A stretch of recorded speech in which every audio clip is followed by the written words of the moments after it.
Alright, what's up guys? Yogizilla here with my co-host Oolong, aka the artist formerly named or known as Fatal Blade, now TSC Blades. I can't keep up anymore. We're gonna get started here shortly. Formerly Fatal Blades, currently TSC Blades, also known in certain areas as Mr. Steal Your Squirrel. Oh no. Yeah, it's a thing. Okay. Wait. I was looking into something because I heard a nasty rumor that Dead Rising 4 had no multiplayer whatsoever. I'm like, that can't be. Not in this day and age. I feel like that's more necessary than having a campaign. Mm-hmm. How do I sound? Am I good? Yeah, you sound fine. Is there a hum? Like, is it? I know there's a hum, but is it really bad? I don't even hear a hum. All right, good. Do you have your sound really loud?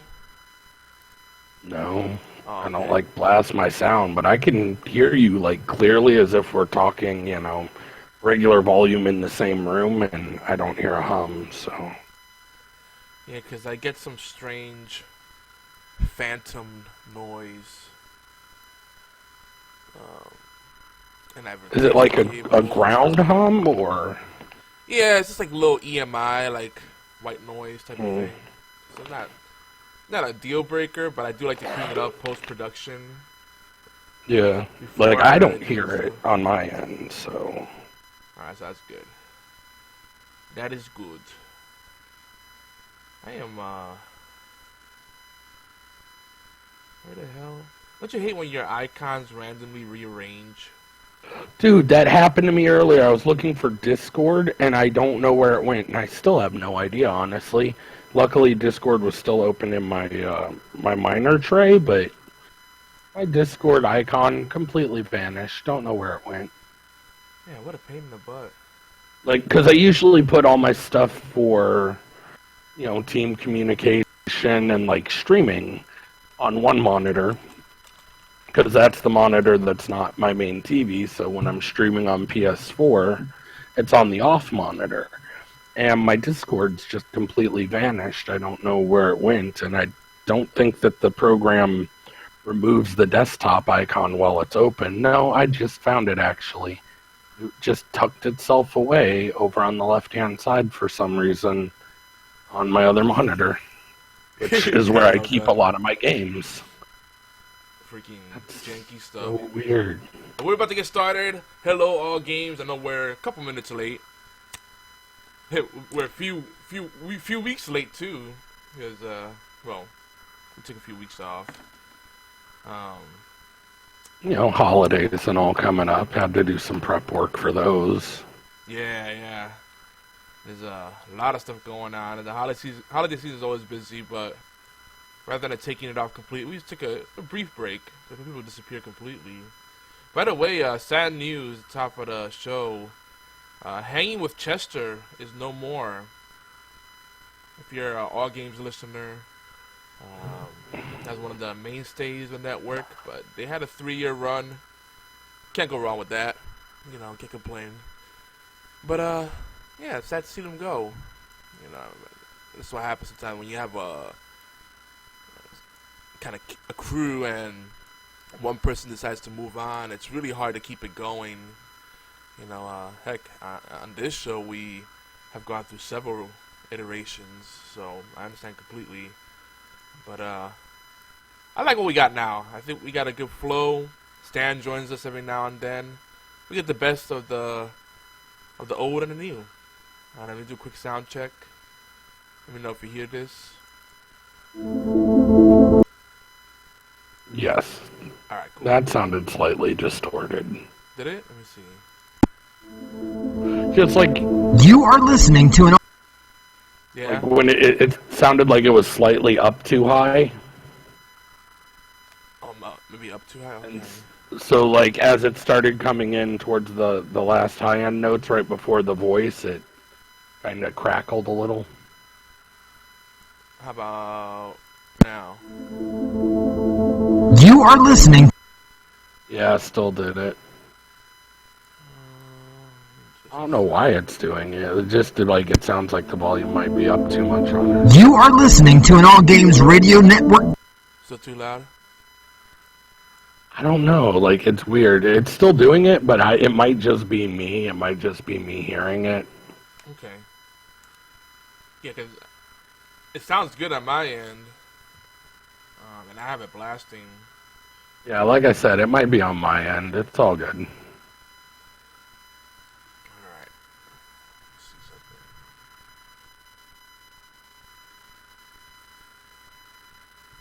Alright, let's get started. We're recording. Let me make sure we're recording. That's a kind of an important step.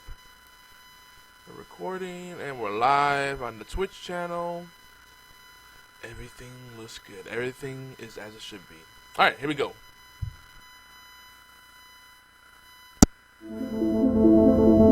You are listening to an All Games Radio Network broadcast of allgames.com. Welcome to the show.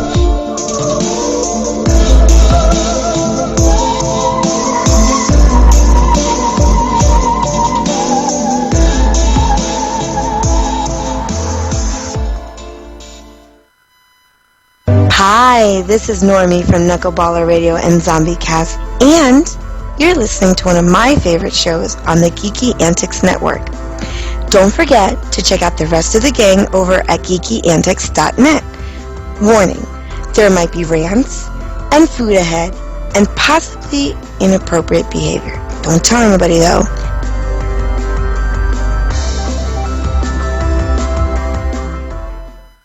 You're about to listen to the Timey-Wimey Tea Time Podcast, a geekyantics.net and allgames.com production.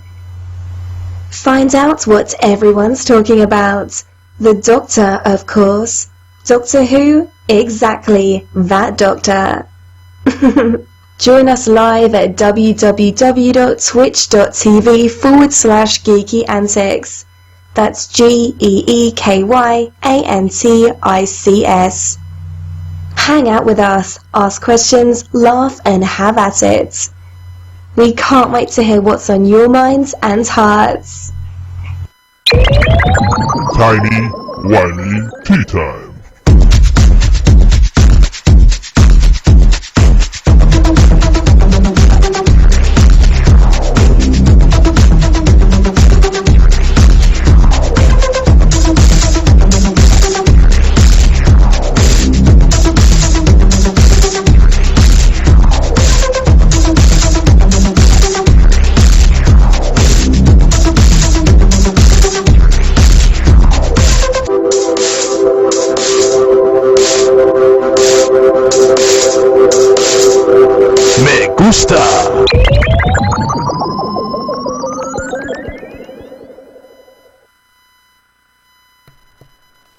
Greetings and welcome to Timey-Wimey Tea Time, where friends gather to talk about all things Doctor Who, sci-fi, fantasy, zombies, creativity, and geekdom as a whole. As always, we have some brilliant geek stuff ahead for you, and we're coming back from a brief hiatus for those who have been with us along for the whole journey. Before we get into what we have ahead for you in this tea time, introductions. First off, as Stan would say, our old co-host, I'm Yomar Lopez, known throughout the interweb as sometimes the Hoovers as Yogizilla. Friends IRL call me Yogi. I'm a gamer, a dreamer, an author of silliness, a disgruntled techie, a wild-eyed entrepreneur, and a fistful of happy emoji and sunshine. I ride into the battle upon a glittering My Little Pony. Out of my mouth come laughing swords of peppermint and ginger. But I'm only part of the TWTT experience. I'm joined by, once again, the one, the only, Oolong! Hi, everybody. I was trying to do the and then I had like a little spitball, and I'm like, ooh, that's not good. Choking on your own spin and podcast. That's the pro stuff right there. So, man, let's see. Today's November 19th. This is episode 62 of TWTT. We're back after, what was it? I think our last show was October 1st-ish. It's about a month. It's been about a full month, yeah. Let's say a month. And yeah, we need to take a break. We were busy doing some development stuff, troubleshooting some tech issues in other areas, and you know, holiday season, busy time as we were talking about in the pre-show. You know, Extra Life was a big thing. The game day weekend, we're still doing the Extra Life, but the big game day weekend marathon, that was a huge thing, and we needed to be well rested and not distracted. I mean, we did over 72 hours of gameplay streaming on it was on across several channels in the gang, the Geeky Antics community. We had Warchild Mark IV, or MKIV if you spell it out properly. Gaming Death, Geeky Antics, of course, you know, the flagship channel. Mr. Oolong was streaming there as TSC Blades, his new name. And I started November 4th. We went through the 8th or so. And we're still doing Extra Life streams. We've raised a few $100s, which is not shabby. And everybody's like, well, why'd you set a goal of 20K? Well, we don't have to hit the goal, but we want people to realize we're serious. And we need more team members and folks that are committed to the cause. Collective economics, we could make it there if we really wanted to. People really rallied. Mario Squared has also been streaming on her channel, Maria. Twitch.tv/Mario Squared. Make sure you check her out. It's been a good time. But before I forget, because I always forget to pimp this out. Well, I do pimp it out, but I don't say it enough. We are live on Twitch on channel twitch.tv/Geeky Antics, and we're also on All Games Radio. That's right, we're allgames.com. Those are the guys that started G4 TV, one of the first major media outlets for gamers and gaming and the things that we love thereof that are not games necessarily. And we're here every other Saturday, or bi-weekly, or semi-weekly, or semi-monthly, whatever people decide that is the right way to say it. But yeah, every 2 weeks, every fortnight, if you want to be proper. Allgames.com, All Games Radio Network. I think now that I got all the plugs out of the way, I'm checking the All Games chat and the Twitch chat. We're good. Nothing in there yet. That's good. I mean, they're talking about stuff, but it's not related to the show. So, Oolong, how has it been since our last show? How you been doing? I mean, I've been doing pretty good, man. Take it easy. Yeah, right. I've been super busy, honestly. Been getting a lot of things done as far as Top Star and all that goes. It's been a little hectic, but hectic in a fun way. You know, it wasn't just stressful, but we're getting things accomplished. Makes you feel good, you know. Oh yeah, I love having little punch lists, little sticky notes, to-do lists, scratching things off or crumbling up the piece of paper like, that's all done. Let's move on. Yes. It's good to have goals. And not just huge goals, but little goals. Milestones, if you will. Yep. Now, today is a special show. We're not going to have our usual segments. It'll be segmented, but not as much as we usually do. We're going to go off the script again.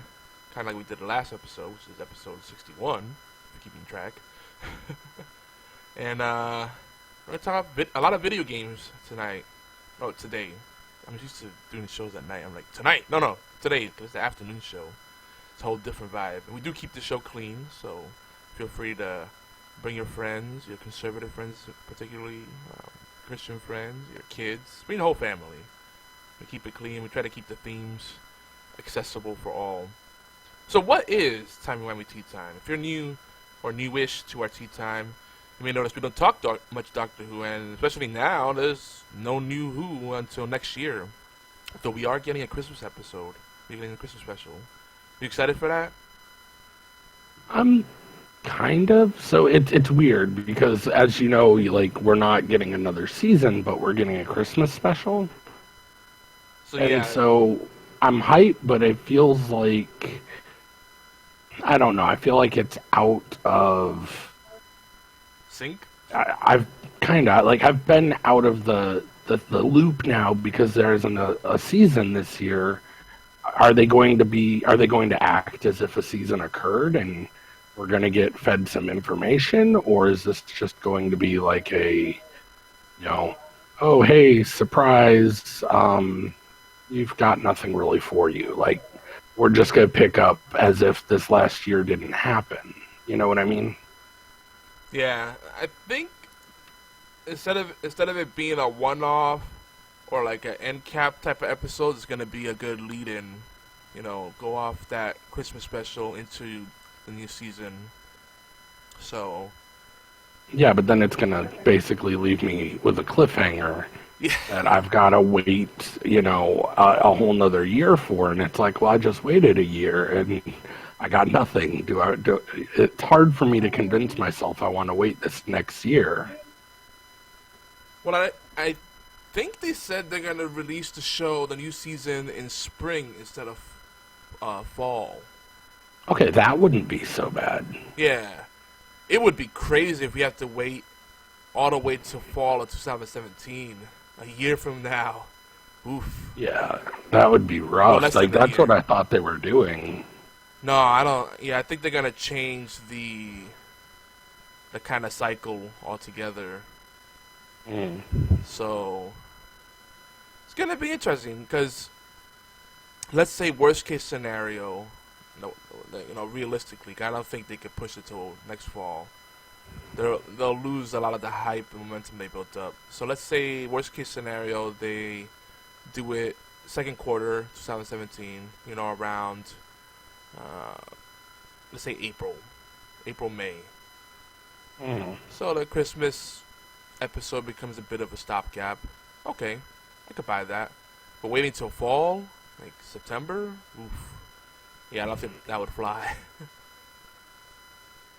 So I'm thinking it's going to be February, March at the latest. But I haven't checked lately. I'm kind of just trying to stay away from it and not have any expectations. Because there's plenty of content to enjoy right now as a geek, especially if you're a gamer. But I would like us to choose some classic Who to watch, or just even if it's just some random episodes here and there. So if you come across some stuff on, Hulu, Netflix, Amazon Prime, whatever you're on, Oolong, let me know. Message me on Discord, and we'll watch them. Yeah, but that's the thing. Like, they took away a lot of that, a while back, and we thought that there was going to be some kind of exclusive, spot for Doctor Who, and they never really filled that. So maybe, because I have a feeling for Christmas that one of the big gifts I'm getting is a Doctor Who box set. Because that'd be cool. Yeah, and I say this because my wife keeps laying it on real thick how she's got something really special for me this year. And I know it's not a pony and definitely not a unicorn, so... Can you be sure it is not a unicorn? I'm fairly certain it's not. They're pretty tough to come by these days, so... the ivory business is a little rough on them. Oh, wait, that's mean. Man, I'm sorry. Took it to a very dark corner. Yeah, that went straight to Candy Mountain, Charlie. What happened? We're gonna have some of our listeners in South Africa email in that was very mean-spirited, Yogi. What was that? I'm sorry. Not cool, bro. Not cool, man. I have a pet elephant. I'm sure that's a thing. Elephants are cute. I don't know. They're probably high maintenance though. I was gonna say, I imagine the amount it would take to feed an elephant, though, to keep as a pet, that'd get expensive quick. Cause, oof. Yeah. I mean, even a tiger or the ever popular liger. People, they may not like cats, but they say they would like one of those, or a panther. Domesticated. You could do that, but how many pounds of meat? I forgot how much I read. I'm gonna use good old Bing search. I've been really big on the Bing lately, so I don't even say I'm gonna Google. I'm saying I'm gonna look it up, or I'm gonna Bing it. You're gonna Bing. Actually, there was a really cool update for Amazon tablets recently, because I picked up an Amazon Fire HD8, and now it has almost something like Siri, so you can talk to it, and it will look things up for you. But I thought it was cool because it default uses Bing search. Yeah, and then if you log in and you have Bing rewards, I mean, I just had like $30 deposited in my Xbox Live rewards account, and then I topped that off with some Bing rewards credits. So, yeah, that's like DLC money right there. So let's see. According to answers.com, a tiger eats around 40 pounds of meat a day.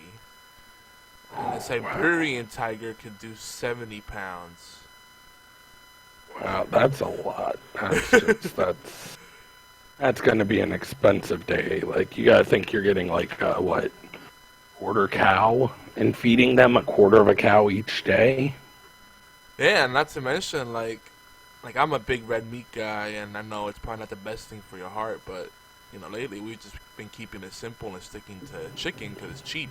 Sometimes pork is cheap too. Hey, chicken's delicious too. Like, you make it right, chicken can be delicious. Oh yeah, except you have something for too long, too often, you start to take it for granted. No matter how many different ways you could do it, you know. Oh, barbecue, fried, baked, burger, pepper, grinded up, sausage. Yeah, I get that. There's options, buddy. There are options. They are, but still, at the end of the day, I just grew up having so much chicken, especially on the farm in Puerto Rico, that, you know, I guess I take it for granted. Like, I'm sure if I stopped having chicken for a long time, I'd be like, man, I really want some chicken. But I just love a good old steak, you know? And, what is it, like, I don't know, last I checked the prices, I try not to look at the prices too much when we shop, because it just makes your head explode. But, like, makes you sad. You're just like, yeah, oh. Well, like, what's that? I think the price per pound for beef, like just about any cut, is like $3 to $5. That adds up quickly, you know. Yeah. And even sometimes we go to this cooperative butcher, because they have a lot of co-op farms and stuff like that, where you could either buy in bulk, or you could kind of, as a co-op, you do contributions yearly or monthly, and then you get like rations almost, you know. Yeah.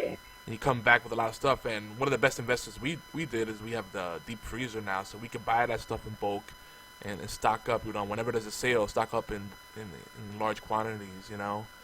Because that's the thing, a lot of times you spend a lot of money with groceries because you buy it kind of ad hoc, you know, as you're going along. Maybe you buy enough for a month, depending how big your family is. But for most people, it's like they're shopping every week or 2 weeks, and then you just jump on whatever's available at the time. So if there's a shortage or something, demand is up, you're spending a pretty penny. And we're getting into some really adult tangents here. For those, this is the first world problems here. So yeah, back to the show. What we're about. You know, we definitely have evolved into more of a platform for kind of a deep yet casual conversation. That's possible, believe it or not. And we talk about anything geeky and anything creative, particularly the fandoms, you know, video games and sci-fi, fantasy stuff, the creative process. We banter a bit if you haven't noticed yet. And yeah, it's also an opportunity to cover the topics we glance over and don't get to talk about on our other shows and streams. So, or even sometimes on articles, we miss some things. So we get to fill in the gaps here and go deeper. But of course, if you do want more Doctor Who, there's lots of ways to connect with us. I'm at YogiZilla. Did you change your Twitter, or is it still Fatal Blades? Nope, it is at TSC Blades. Oh my lord. Okay, I gotta change that now. You're putting work in, man. Now I gotta change everything. All the overlays. I gotta contact my congressman. I mean, I still have access to my other one. It's just not as commonly used. Gotcha. Well, so for the best, quickest response, TSC Blades would be the option. All right. And of course, you could also tweet our, network account at Geeky Antics. use the hashtag hashtag TWTT, or email us. That's still a thing. TWTT@geekyantics.net. We have a voicemail /SMS line. You can leave us a voice message or text us there. 646-801-2149. Again, 646-801-2149. And that is a U.S. number, so long-distance charges may apply. We have the Facebook page, and a bunch of Facebook groups, YouTube. We even got Tumblr. We're Geeky Antics everywhere, so connect with us there. Be part of the community. And, of course, be sure to check out our friends at allgames.com. Very important. Spread the love. Let's see, we got it in the chat. Oh, Freeman Daddy's on. Sean Freeman. What's he doing? He's lurking. So since we missed a few weeks, we're going to have a triple serving of vocab. With the vocabulary. You ready? Mm-hmm. The first one, I should have probably left this one for last. And I will leave it for last, because it's the best one. First one we'll do is sycophant. It's a noun that means a self-seeking, servile flatterer, a fawning parasite. So basically that's someone, you might hear them referred to as a yes man. They're the kind of people that butter you up when, they want something from you, But it's extreme form. Like, there's moochers. You have people that are manipulative, but not in a really cruel or abusive way. Because everybody manipulates situations to some degree, let's be honest. We all do it. We want our loved ones to get us a particular gift. We drop lots of hints, for example, and I'm not drawing this from real life, but you might leave web pages up from eBay and Amazon for the, $100 or $200 handcrafted Harry Potter figures that are ultra realistic and have replaceable parts and accessories. For example, of course. For example, not saying that's thing that's been done, but it may have been done. This is completely abstract. Totally random, just thing to throw out there. Yeah, there you go. But a sycophant's like the extreme, like they flatter you, they give you lots of attention, but ultimately it's inauthentic because all they want is to get something out of you, and then when you're no longer useful to them, they're like, meh. Now here it is used in the quote. The sycophant may well be called the provider of peace of mind for those in authority. The sycophant is ever watchful and manages to keep his chief from feeling unduly bothered by conscience or common sense. And that's from R.K. Narayan, The Sycophant, A Writer's Nightmare, Selected Essays from 1958 to 1988, published in 1988. So that's a good word. I mean, even if you don't use it in day-to-day conversation, cause, I think it might be hard to use that, in a vernacular and not sound kind of douchey, like, why are you bringing out SAT words, man? Why you gotta be like that, being all condescending and stuff? I see what you're doing. But that's what happens. People don't like that. If you use big words, they feel like you're being condescending. But it's good to have a good vocabulary. So, maybe you're a writer, or a journalist. Now you could, maybe that thing you were trying to communicate with one word or a bunch of words, now you have a simple word that captures it all. Next word is cloudburst. So this one's very simple to understand what it is. It's a noun, which is a sudden and very heavy rainfall. But I like the term cloudburst. It's just it gives you a very vivid visual, like a mental image. Like, yeah, it's a cloudburst. It made me think of the bubble burst. People, especially in tech industries, they're like, "Oh, the internet bubble burst happened." Oh yeah, definitely. Completely different. But if you imagine that in a more literal sense of a cloud as a bubble, and someone pops it, and then it just rains heavily, it makes it's a cloud burst. I like how very almost literal it is. Yeah, definitely. The context clues are right there in the word. It also sounds like it could be a really cool name for like an ability or a weapon in a video game. You know? Oh yeah, dude. The remake of Final Fantasy VII. There's the Omni Slash, and then you'll have the Cloud Burst. There you go. There's also a game called Cloud Built, which I think is a great name as well. It's like if I recall, that's the one that's kind of like a free-running roguelike type of game. So it's got the randomized, procedurally generated landscapes. Yeah, it's like Mirror's Edge, but like super amped up and in the clouds. Speaking of, just throwing it out there, I've got EA on Xbox. Oh. Like the EA Access on Xbox, and they actually added UFC 2 and Mirror's Edge Catalyst to their vault, and I was super hype. I actually downloaded those like right away. I've been doing a career on UFC.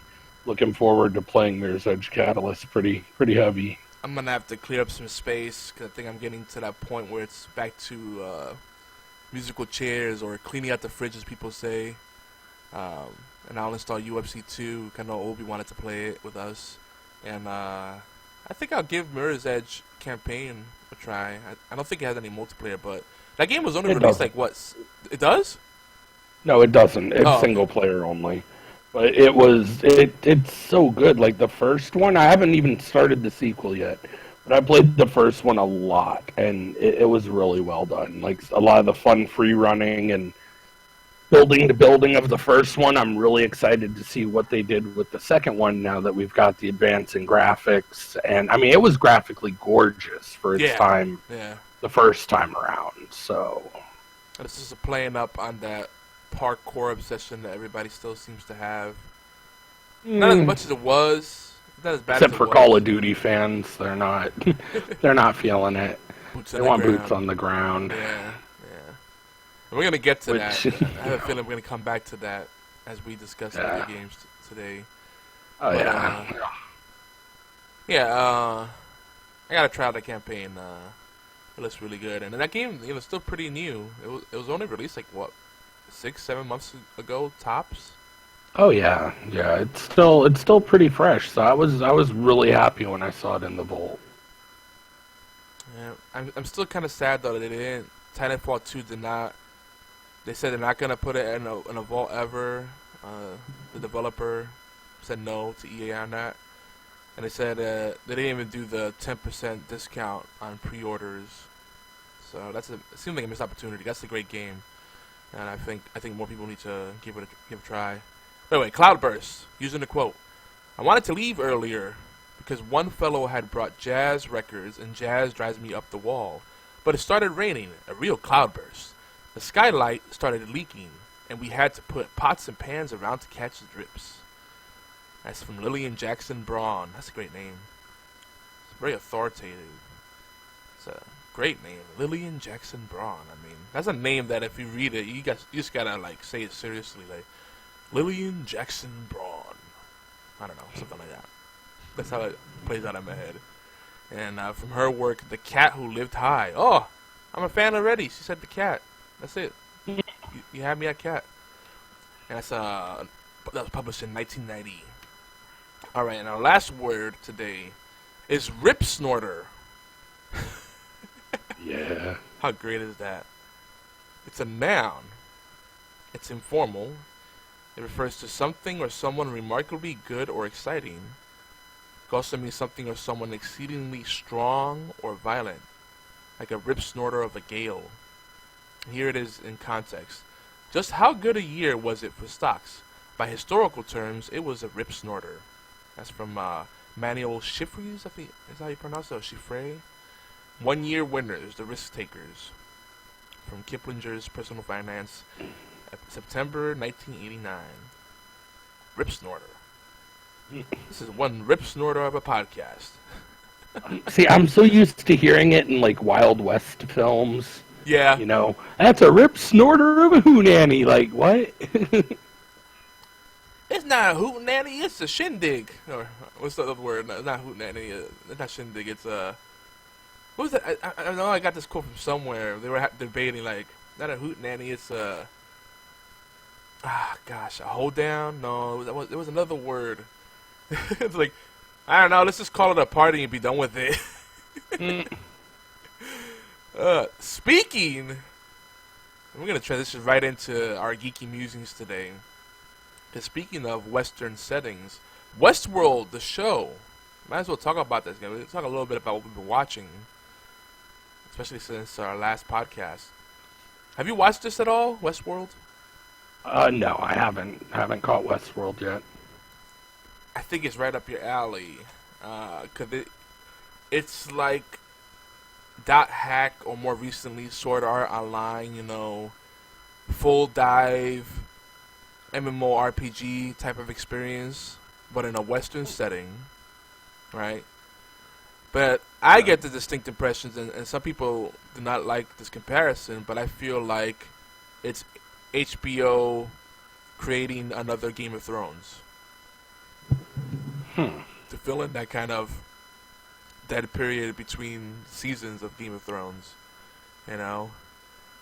Yeah. The only thing I can say bad about this show, because the actors are great, the characters are great, the set pieces are amazing, like, everything is great. I mean, and I hate saying great because it kind of devalues it, but it's just fantastic. It's brilliant. The only thing I don't like, though, and I hear this a lot from folks, is that the pacing is too slow. So this might be a show that you watch 1 or 2 episodes at a time and then move on. Maybe you might forget about it, but you'll come back to it and you'll enjoy each episode. But don't expect to get any kind of resolution, you know, or immediate kind of gratification, because it does kind of stretch things out a bit. So hopefully the show comes into its own and it really finds its legs and stops kind of padding the content. And cause I wonder, like, right now the way they're going is like, how long are they trying to go for? How many seasons? Like, are they not confident in what else they have lined up? I don't know. But other than that, I do recommend at least checking it out and, you know, giving it a few episodes, because it does get better as it goes along. There's a lot of kind of exposition the first 3 or 4 episodes, kind of like Agents of S.H.I.E.L.D. was in the start, and now that show is fantastic. That show is amazing now, but that first season was a little rough. I gotta say, even as a Marvel fan, I was like, ooh, it's a slow burn. I mean, I'll be honest, that's one of the reasons I actually didn't wind up watching Agents of S.H.I.E.L.D. Yeah. Oh, I know. I still haven't even started it. Like, I tried once, and it was going okay, and then I was just like, all right, so the first episode just felt like it dragged a little. The second got a little better, and then I just decided to go watch Arrow. See, and Arrow is another show that's like up and down. Like, compared to Flash, I feel like Arrow has a lot more filler and pacing issues. Because Flash is always heavy hitting every episode. I can't think of an episode where I watched it and I was like, eh. But Arrow, I love the show, but there are episodes where I'm like, yeah, I probably could have gone without watching that one. Yeah. So, the one thing I will say about Agents of S.H.I.E.L.D. is that they were kind of enslaved by the whole MCU thing, and now they're kind of doing their own thing. They're still filling in the gaps and kind of doing the coy references to the Marvel Cinematic Universe, but they're establishing their own plots and characters. And now the show has real strength. It's not relying on, oh, okay, this is going to fill in the gap between this Marvel movie and the other, which is what they were doing a lot. They were like pulling punches and waiting for, like, you know, Captain America 2 to come out and Civil War and all this stuff. Especially around the original Captain America movies, they were really, you know, in the old Avenger movies, they were really trying to, like, hold that back. Now, you know, they'll make references to what happened, Civil War and all that stuff, but they're, like, doing their own thing. Give it a shot. I mean, I know there's plenty of TV to watch and things to do, but don't give up on it. Another show. I'm going to try. I will, but I just... Well, are you more of a DC fan or Marvel fan? Isn't that a trap? Believe it or not, I'm much more a Marvel fan over a DC fan, but I feel like the DC television content has just been better. And I know that sounds weird, but you look at Gotham. Yep. Gotham is amazing. It really is. I love that show. It's really different. Like, Gotham was a huge one for me. I thought that one was really well done. I'm still watching that. Me too. And God. Ivy, you know, is getting dangerous. I mean, I don't want to spoil it, but there's gonna be spoilers in the top TV title. It's unavoidable, but man, Yeah. all the stuff going on there. That's a great show. Arrow. Yeah. Arrow's been good. I haven't watched The Flash. I'm probably going to start, though, because the Arrow Flash crossover stuff being so heavy. I'm telling you, when you go watch The Flash, you're gonna say, yeah, this is definitely the stronger show. I mean, I even love DC's Legends of Tomorrow, but because it has like a little bit of Doctor Who flavor in there. But I still think The Flash is the strongest of the shows. Supergirl is great, and they're changing everything up this season now that it's on a different network. Because being on CBS, that was a weird choice. Now that they're on CW, which is pretty much the DC network, if you think about it, you can see that they don't feel as limited with stuff, especially the crossovers. Which they had last season, but you know. But yeah, the DC stuff is funny. DC stinks at movies nowadays, but their shows are fantastic, and Marvel's kind of the reverse. It feels like, relatively speaking. Now, a show that I would tell you is very surprising. It almost has no business being this good. Because not even an original concept. And it's on Fox, so you know you shouldn't get too attached to it. And that show is The Exorcist. Really? Yeah. Which is funny because last time I checked, it's on the Lucifer block. I think I've caught it a few times back to back with Lucifer. Yeah, but like most people, I don't watch TV as it goes on the TV. I try to, but it never works out that way. Yeah. But Exorcist is really, really good. I mean, not just for being a network show, like, you know, regular channel. It's just good, period. And I know you like Lucifer, which is not... I do. Not comparing apples to apples, but you like that kind of religious kind of tone in there but it's not forced down your throat. Maybe Exorcist is a little, well, it is more heavy-handed on that end, but it's good, man. That's all I can say. Good special effects. I'll probably have to wind up watching it, honestly. I'll have to give it a shot. If you're a fan of the movies, or at least the original, you definitely owe it to yourself to watch it. I didn't think they could make a movie into a series and be faithful to the content, but also have its own original plot. But they pulled it off. And it's got the heart of the original film, but at a greater, it's on a much greater scale, I would say. That's much I can say without killing it for you.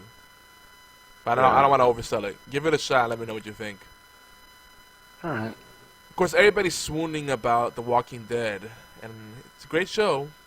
I'm going to just keep saying Z Nation, Ash vs. Evil Dead. Not quite zombie shows, really, but definitely worth watching if you like that kind of genre. And they're much more fun if you want something more lighthearted. Especially now, Walking Dead right now is very depressing. You're kind of grinding your teeth like, gosh, I really hope they move on with this. Like, especially now with the whole Negan thing. I love, it's the guy that plays the dad, Jeffrey Dean Anderson, I think his name is. The guy that played the dad on Supernatural, John Winchester. Huh. I don't remember the actor's name, honestly, but I remember what he looks like, because I watch a lot of Supernatural, which should be coming back very soon, shouldn't it? Oh, yeah, it's back. I forgot to mention that. Is it back already? I've been missing. Yeah. Oh, man, I'm going to have to catch up on that. I can't believe I'm missing that. Yeah, it is. Oh, boy. It's a very tough fall season because there's a lot of quality. I mean, I gave Lethal Weapon a shot, and that's actually good. Superstore is back. Yeah, Lethal Weapon is good, too. I mean, I mean, I know Superstore's good. I didn't know Lethal Weapon was going to be that strong. Who are the main? It's main Damon ones in Wayans and some random white dude with good hair. I don't recognize him, to be honest. Fair enough, I guess. But they did a good casting job. He's good in the role as Briggs or whatever his name is. I always forget Murdoch and Briggs, right? Murtaugh. Yeah, he's too old for that stuff. Exactly. There you go. That's the classic line. Yeah. So Lethal Weapon, unlike the Rush Hour show, is actually really good. Rush Hour was just unfortunate, but I think Rush Hour also, it was one of those movies that people really enjoyed them when they were out, but after the hype was done, no one was really going back and talking about them or watching them really. I always wanted a few people. We still watch them every now and then, but I feel like Lethal Weapon had more of a following, so they were able to pull it off, and they also have a heavy hitter leading the show, so that helped. But the Rush Hour show is like, man, you waited, like a decade to come out with a show based on a movie that people really don't care about anymore? That's kind of weird. Yeah. Not even a cameo from Jackie Chan? Come on. Mm. And, what's his name? Chris Tucker. He's a preacher now or something, so they couldn't get him. They got Is he now? I did not know that. Yeah. He did some stand-up. He doesn't even cuss anymore. He did some stand-up, and it was, like, really awkward because he was kind of relegated to just doing knock jokes, basically. Man, Can't people like comedy? I'm sorry. It's a hard line to walk. Okay, a few people have done it really well, like Cosby had really clean Christian stand-up, and I mean a lot of people forget about that, but it's true. Like he had a really strong Christian stand-up base going into it. Yeah, you could say Jeff Dunham. There are Dunham has a really strong base on his too. And it helps that they had a niche. Like Bill Cosby was sharing stories that parents could relate to, and the parents could bring their entire families with them to watch the shows. And they could all every now and again he'd throw in the funny noises that the littler kids liked. I mean, he kind of the funny faces. Yeah, like he played around to multiple angles, I guess. So he was relatable to more people. Yeah, definitely. It's like cartoons. People always think cartoons are for kids, but there's adult themes in there. It's just they dress it up in a way that everyone can appreciate them on different levels. Oh, yeah. So, yeah, there's a lot of great TV right now. Van Helsing is another one that I've been enjoying. That I kind of liking it to Walking Dead with vampires.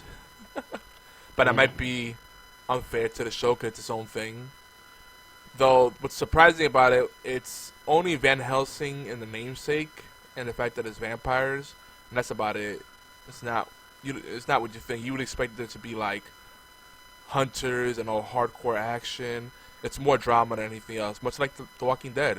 Walking Dead is really a soap opera for everybody, And The Walking Dead are the people in that post-apocalyptic world, not the zombies, because they're barely in there. So, I think that covers everything. The Strain. Did you ever catch that? No, I didn't. Like I've said before, I think I've said this multiple times, but in case you never caught me on other shows talking about it, The Strain is really good. It takes... I feel like people trying to bring back the vampire genre because zombies are kind of being overdone. And The Strain said, well, we could do vampires, but let's do more of a viral take on it. So it's a little, I guess... like, what was it? 28 Days Later? Yep. Pretty much like Whole that. Rage virus. Yeah, like... And even their spin in The Strain is even crazier than that. It's pretty intense. Definitely recommend now, it. are they slow, like shamblers, or are they like fast-moving zombies? What are we looking They're fast-moving, but there's also lots of varieties. There's different evolutions. And basically, staying true with a lot of vampire lore, the older the vampire, the stronger it gets. Like, it evolves, it gets more abilities, you know? Yeah, Interesting. it's good. It's good. So that one I would recommend. And also, you know, you're a former Chicago native, and this is a New York-based show, so you'll appreciate the urban setting as well. Because, you know, Chicago and New York City, as much as they're rivals, they're very similar cities. They're both great cities. Except For Chicago's a lot the more lead you had there, I thought you were going to be like, well, you're from Chicago, so you'll appreciate watching zombies ransack New York. No. I was like, man, that's cold-blooded. Like, I could have gone that angle, yeah. I don't wish zombies on people. It's funny because you keep saying zombies. It's vampire-based, but there are a breed of vampires that are kind of zombie-like. They're kind of like the vampires. the I definitely, you know, I didn't even want the movie Vampire in New York. Like, yeah, I don't think anyone wanted that. what was it? Vampire in Brooklyn with Eddie Murphy back in the day. Yeah, I remember that being bad for some reason. It was terrible. Like, it was horrible. Sure. It was junk, dude. I remember watching it, but I can't remember much from the movie, so that tells you something. All right, what else we got? We already talked about Extra Life. Also, have you been following our internal projects for Geeky Antics? We're talking about the mobile app and doing an online app form. The mobile app's on a hiatus. We're still working on the other stuff. The team handbook, the site tweaks, you know, social media integration, and calendars and schedule, all that stuff. The podcast to us still coming, but it's gonna be a slow process, so hang in there with us. Let's talk a little news, and then we'll talk about video games and wrap up. Yeah, we're making good time. So yes, we will talk about Black Friday and Cyber Monday stuff too, briefly, but it's there. First thing I want to mention is that Xbox Preview members are now Xbox Insiders. And they've been ramping up their programs. They even ramped up the Ambassadors program and rewards programs. Lots of goodies to be had if you're a very dedicated Xbox gamer. And what I like about the Insider program is you get to try out dashboard updates and new apps before people do, like sometimes months in advance. So it cracks me up. People are like, "Oh, did you see the new club feature?" I'm like, "Yeah, I tried that about 5 months ago." I don't want to be that guy, but yeah, it's kind of cool. Yeah, I was already doing that. It's cool.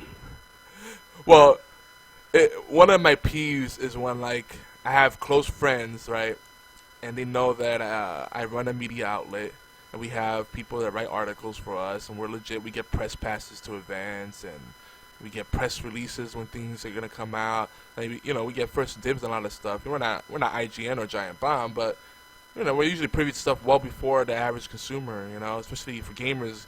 You know, gamers tend to be the most uninformed people out there because we're too busy playing games, you know. And so I always love it when a friend is like, "Oh man, and yo, you gotta check out the new operators on Rainbow Six Siege, man. They're amazing." I'm like, I know. I knew about them. I've been doing that. It's like, yeah, hi. Like, this is fun to me. But let's back to games. We got some more news for gaming stuff. Overwatch free-to-play weekend on all platforms. All platforms through the 21st, I think around noon. No, actually around 3 p.m. Eastern, I think. Don't hold me to that. So, if you've been on the fence, do yourself a favor. Install it on PC, install it on Xbox One. We can play together. I mainly play on the Xbox One, gotta be honest though. It's just been a lot more convenient. So let's play. Let's play the game. It's a good game. Another Blizzard bit here. The Nexus Challenge is going through January 4th, I believe. If you play 15 games on Heroes of the Storm, you unlock the Demon Mask Genji skin for Overwatch. So they're getting a little cross-promotion going. In fact, Overwatch has... HOTS has some of the Overwatch characters in there. Ironically, though, it doesn't have Genji. I would think that would be one of the first to put out. They have Zarya and Tracer, I think, so far. You can unlock Zarya for free just by playing Heroes of the Storm. So, I think when you unlock the Genji skin for Overwatch, you get Zarya and Heroes of the Storm. It's pretty cool. There's a lot of Blizzard news. You know, BlizzCon just happened. Did you know that Diablo is coming to Diablo 3? You know this? No. I think they already built it, but it hasn't released yet. I think it's released in December. They're celebrating the 20th anniversary of Diablo, and they're gonna release a remastered version of Diablo, basically done in the Diablo 3 engine. It's gonna be a free expansion for Diablo 3. There's other stuff coming too, and it's gonna be on all platforms, not just PC.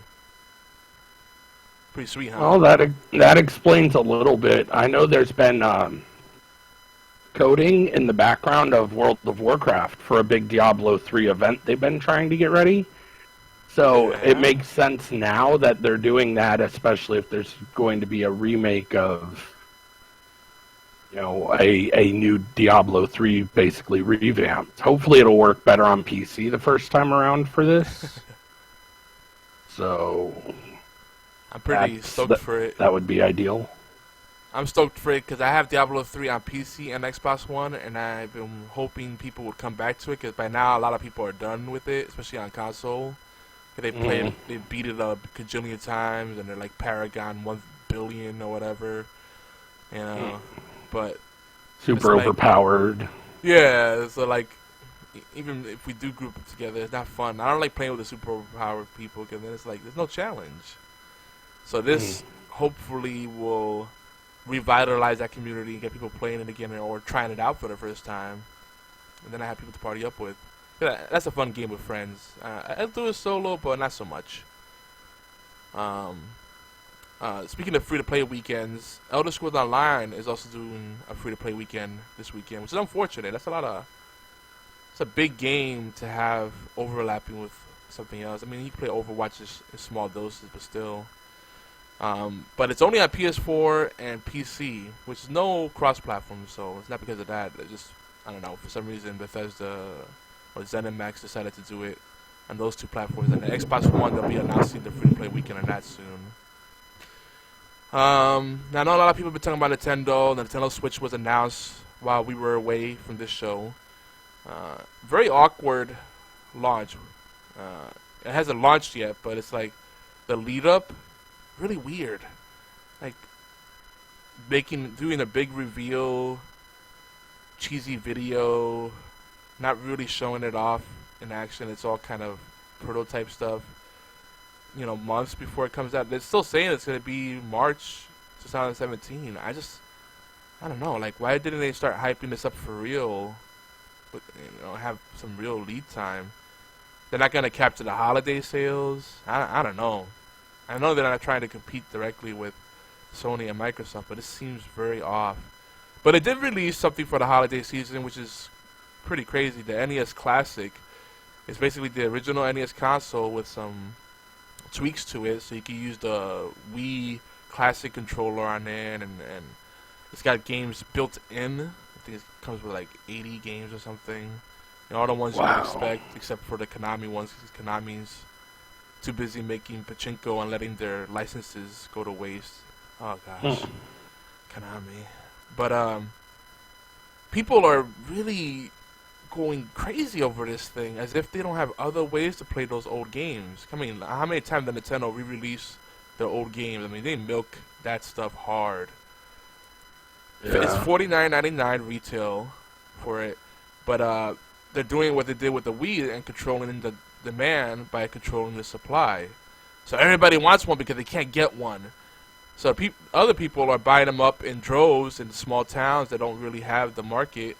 And then they're reselling them for, I've seen them posted for as much as $5, but I think they're going out for around $300 to $500 a pop, which is still crazy.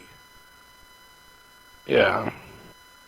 I mean, you've been paying $300 for it. It's a NES. I mean, For that, just build yourself a little computer and use some ROMs, emulation. I know that's technically illegal, but and I feel like when Nintendo's doing it, it's borderline abusive too. But Yeah. it's keeping them in the conversation, so that's cool. And I'm a big retro guy. Like, I might eventually get one just for funsies, but not at no $300. I am tempted, however, though, to just buy a couple and then resell them. I mean, people want to spend that money. I mean, I'm not the bad guy. You got the money to burn? Sure. Here you go.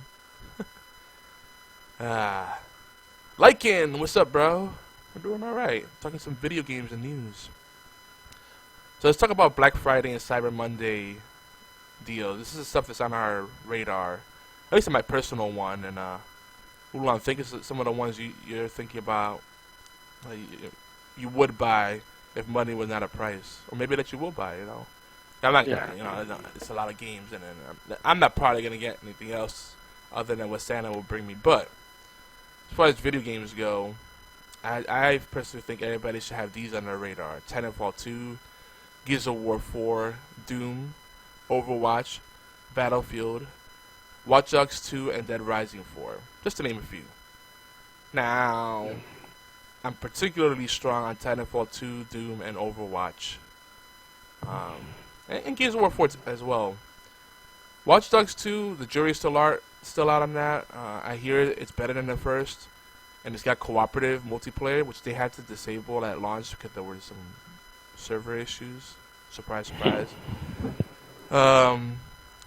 Dead Rising 4, this is a game that I want to love, because this was weird to me. Those games are designed to be sandbox experiences, right? You just kind of troll the zombies and just have fun with them. It's just about killing zombies in really stylish, silly ways. But the campaign had no multiplayer. What the heck? Does that make sense to you? Am I crazy? It's definitely weird. Like, I don't know why they wouldn't have multiplayer. Supposedly they do have a multiplayer thing. It's based off of their infinite mode or something. I don't recall what that is, but it's like a separate thing. I don't know. It's weird. Like, you don't get that many games that have co-op or good co-op. Even Gears of War 4, the co-op on that is fantastic, but they took it down from 4 players to 2. And that was a weird call too. I see why they did it, but very strange. Red Lycan says that he's worried that we're gonna release another Watch Dogs that is unplayable. This was getting much better community response, so it looks like this one may stick. He says he's waiting for Pamela. Yeah. I'm not familiar with Pamela. You know about I do, actually, because me and Lycan used to be roommates. And so when he first heard of Pamela, he was like, dude, you gotta check this out. And I looked, I was like, man, that looks pretty cool. I don't even remember enough to really explain it well. I just remember the game looked absolutely gorgeous. Like, it looked so good. Pamela Anderson simulator? Not even close. I might check it out. Let me see. Yeah, it's definitely, it's one of those, like, ever since he showed it to me, I remember I wanted to get it, like, right off the top. It was definitely one of those things I wanted to pick up. So it's on my list, and he did tell me it comes out in February. So I remember when he first showed it to me, it was alpha. It didn't have any information about a release date or anything. So that to me was crazy. I was like, no way, like no release date. It looked so polished even in alpha. There's probably been beta footage and stuff put out since then, and I know there's videos on YouTube kind of showing it off you can check out. Yeah, I just looked at it real quick, and it's a science fiction first-person shooter open-world survival horror game. Now, that made people may be rolling their eyes because they're like, oh, think about H1Z1 and Rust. But think about like Ark. a BioShock. Right. That's what I'm looking at. I'm getting like a BioShock or more System Shock kind of vibe. Like aesthetically, it reminded me of Mass Effect in a way too, or Portal. Like very futuristic looking style. Yeah, it looks cool. He says that there's base building and crafting and weekly updates. They always say weekly updates though, and I like that usually just means they have like a playlist they set up in advance. But it's just still cool as long as it's like stuff to keep the game fresh, you know. Yeah. All right, so I'm about to keep that on my radar. But that comes out in February. That's good. No beta Should be yet. pretty awesome. It was supposed to come out this fall, but the devs saw they wouldn't be able to put out a complete product, so they just said nothing. It was an all or nothing kind of thing, I guess. Yeah. Okay. Now, if you need some tabletop picks, some games to keep on your radar for these Cyber Monday and Black Friday deals, I will recommend King of Tokyo, Small World, Suro, Munchkin Deluxe, Pandemic, Castle Panic. By the way, the last two are cooperative, so there's less friendships and feelings being hurt. If you have younger folks around, a good game that's really quick setup, easy to get into. Two of them actually, Zombie Dice and what's the other one? Get Bit. I would recommend those. Just to switch it up a little bit, and we're gamers. We don't always have to play video games. You know, I'm losing my voice here. I think I'm getting sick. I know that HeroClix recently released a new set, and it's a very Joker heavy set. So if you're looking for just something tabletop with multiple people, HeroClix is kind of a thing I really used to enjoy playing a lot. It fell back a bit for me because once I moved, there's no real place out here, unfortunately, that I've found yet. There probably is a place, but I haven't found one that does like the HeroClix things. But if you like Marvel, DC, they did a Ninja Turtle set, a Halo set, all sorts of just really cool ones. They don't have like a hobby shop out there that does little. So it seems like where I moved is very Magic intensive, Magic the Gathering. So there's a ton of Magic the Gathering stuff. If I wanted to go back to doing like draft tournaments or Commander, constructed stuff with Magic, I could definitely find a game easy.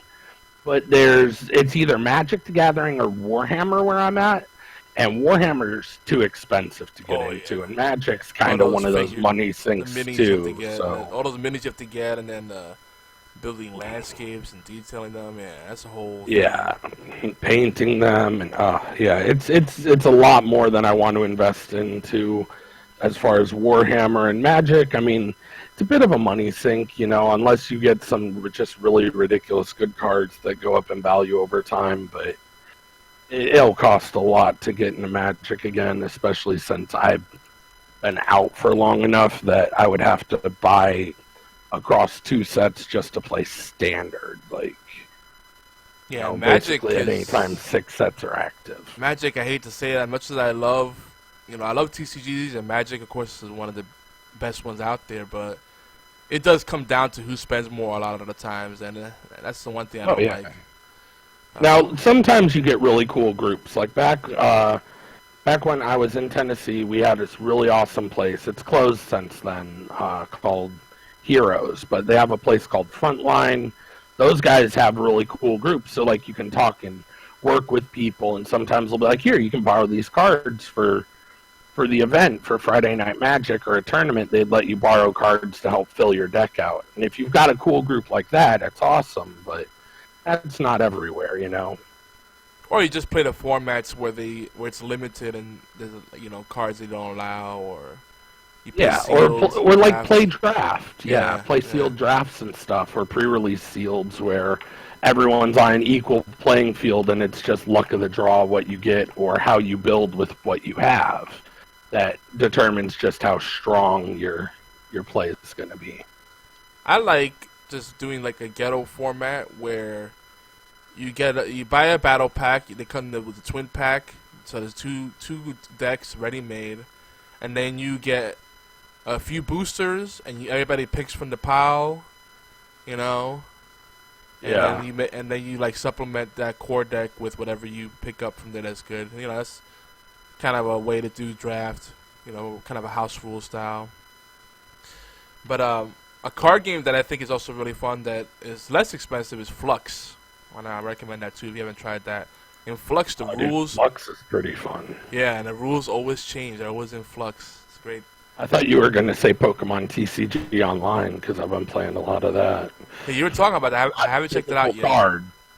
It's not physical cards, but it's definitely worth checking out. Like, because just playing, you can earn up like Poke Coins and get, you know, decks or booster packs and everything just from playing.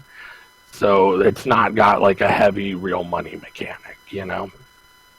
I have to, because they shut down Yu-Gi-Oh! Online. That broke my heart. I'm getting Konami. Thank you for that. Yeah, it's been a while, but I'm still hurt about it. Oh, back to deals. I saw a lot of deals, and people are really hankering to get the 4K TVs. And it might be a good time this season.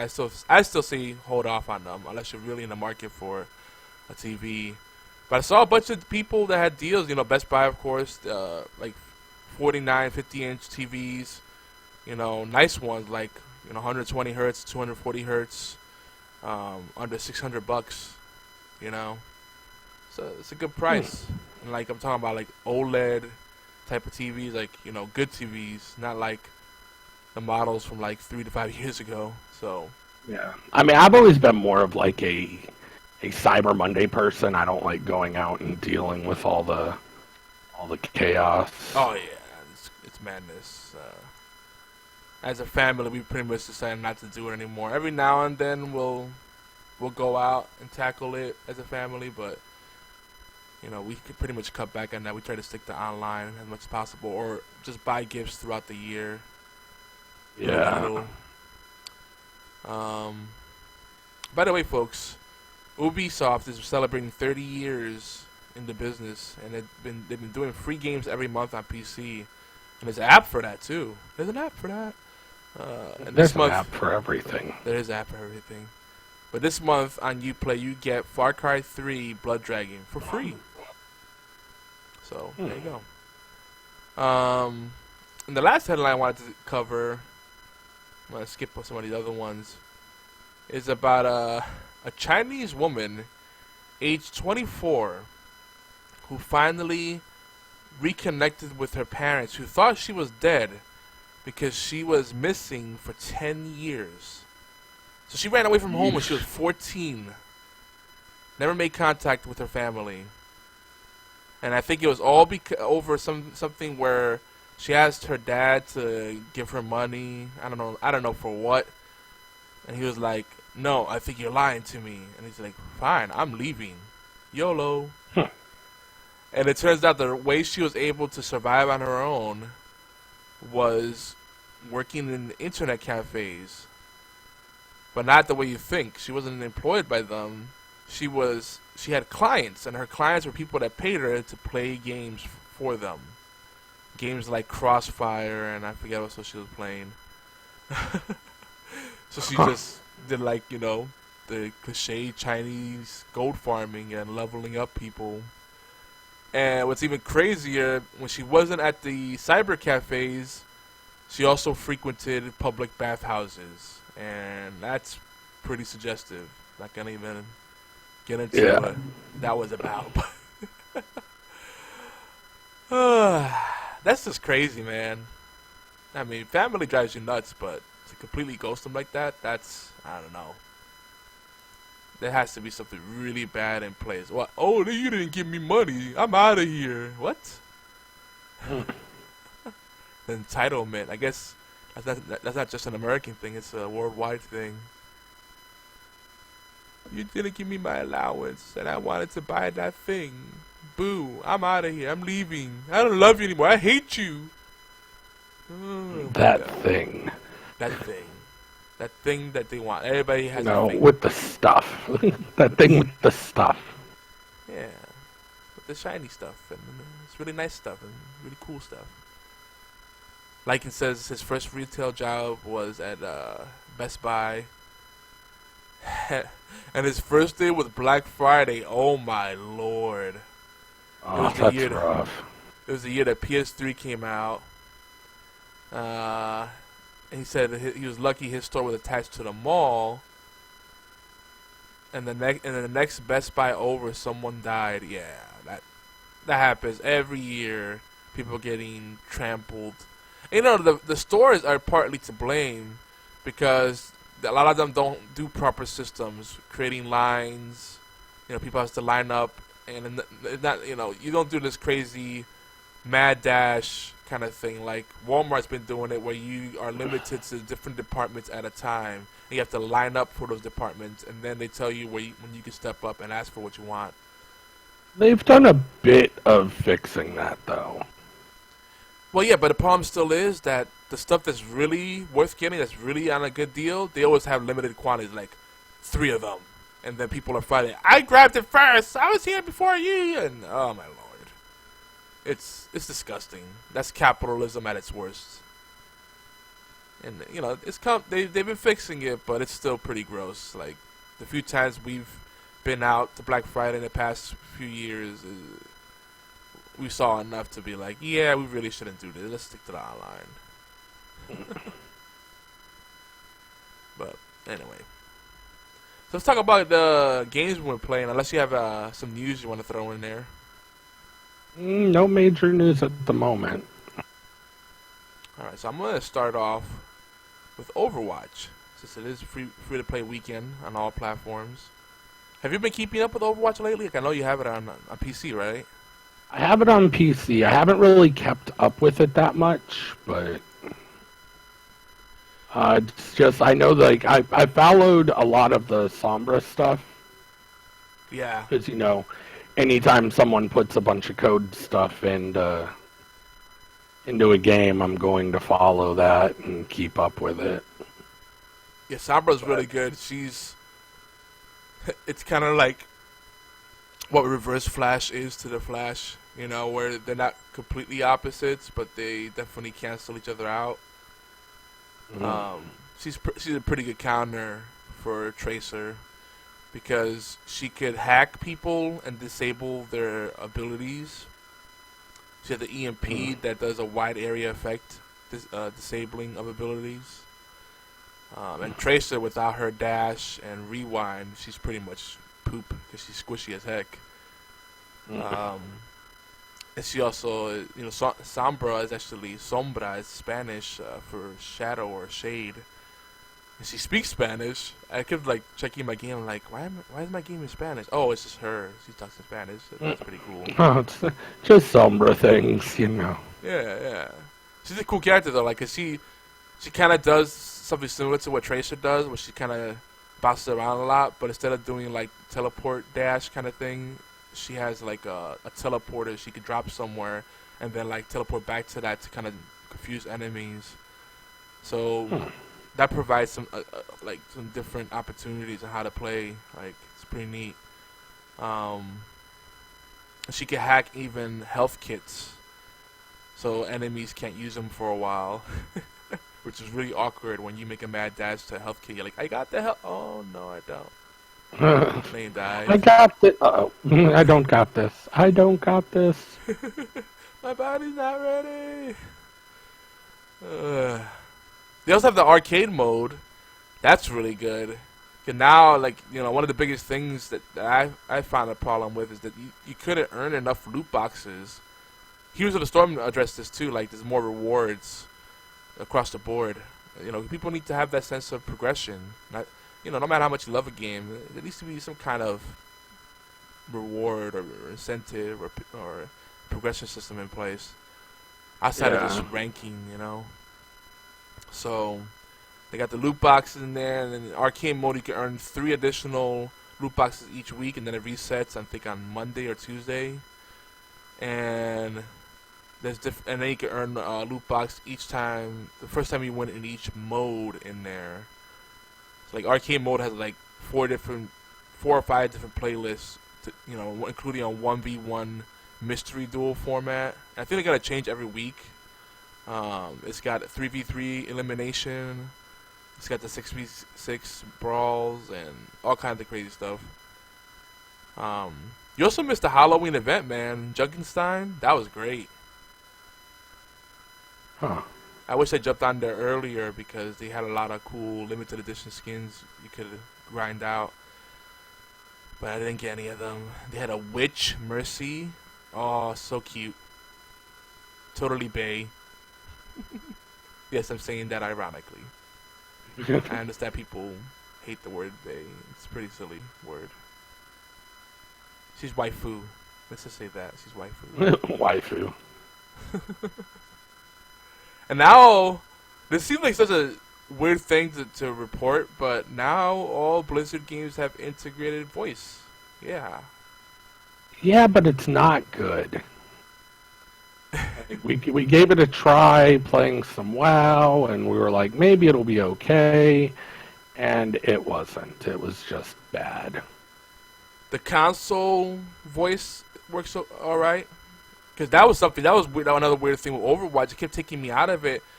Not hearing people at all is weird. Like, I don't like squeakers and trash talkers, but it was a ghost town, you know? Now they have voice chat on there. So on console it's good. On PC, yeah, it's kind of awkward. People connect to the voice channel and they usually don't talk anyway, so. Yeah. And it's not like there's a good auto connect or anything. It's just you have to like specifically go in and add this person to it, and it's a whole thing. It's not great, but yeah, I imagine on WoW it's awkward, but on Overwatch it was okay in Heroes of the Storm. Speaking of Heroes of the Storm, still one of the best games out there. I wish I had more friends that played it actively, because I miss doing our ranked team. The new season now, they have the Nexus challenge we were talking about earlier. Tracer's really fun to play. She plays a lot like she does on Overwatch, just that overhead view instead. And I gotta say, I still have it. I just haven't played lately, so. Yeah, I know. That's like a lot of people. People still playing Hearthstone, but then I look at like very few playing Heroes of the Storm, for my friends list at least. It's either Overwatch, WoW, or Hearthstone. Yeah. Also, playing the AI bots now on Adept is actually really challenging. They're super aggressive, which it's crazy. They're really organized. Like an AI bot actually did the whole, oh look, I'm by myself, and then they came out of a bush and it was a trap. I was like, no. I'm like, really? It's a trap. Yeah, exactly. That's what I was thinking. Like, they do little tricky stuff like that, man. So it's a great time to be a gamer, especially if you love Blizzard games, man. They're doing it up, man. Definitely gonna be playing more Overwatch this weekend. You know what? I'm gonna play some more Heroes of the Storm too. It's gonna be tough because Rainbow Six Siege has been my poison. I put so much time into that game. I've put a total of 250 hours in that game so far. Wow. That's almost the amount I have overall in CS:GO. And that's, mind you, that's me taking a couple of months off from gaming. I was barely gaming for a couple of months because it just got so crazy with work and sorting out family stuff, you know. I had to make time for the family, you know. So I finally got the balance where everything's getting done, but I'm making a concerted effort to have that unwinding time and enjoy games. Because to me, gaming also, you know, it's a great opportunity to reconnect with friends. That's why I mostly stick to online stuff. I don't really do single player. But Siege, man, they just had Operation Red Crow come out, and the meta is shifting something fierce. And let me tell you, Skyscraper is a great map. The new operators, Hibana and Echo, are fantastic. And you know what? Pretty soon there won't be any excuse for people who don't have this game yet, or if you have it on the wrong platform. I have it on PC and Xbox One, but I still prefer it on Xbox One. PC is way too competitive for me when I just want to chill and enjoy it. Like, the try-harding is like 100% 24/7 is just too much. But it's gonna go on sale. Most places gonna be around $15, brand new. But I heard that Target's gonna have a bargain bin, like a little grab bag type thing, and it's gonna be marked down to $8. $8. That'll be pretty cool. For Pete's sake, I might pick up a few copies for my cheap friends and gift them out, because I feel like everybody needs to have this game. It is, in my opinion, the greatest shooter, or at least the greatest tactical shooter of the current and past console generations.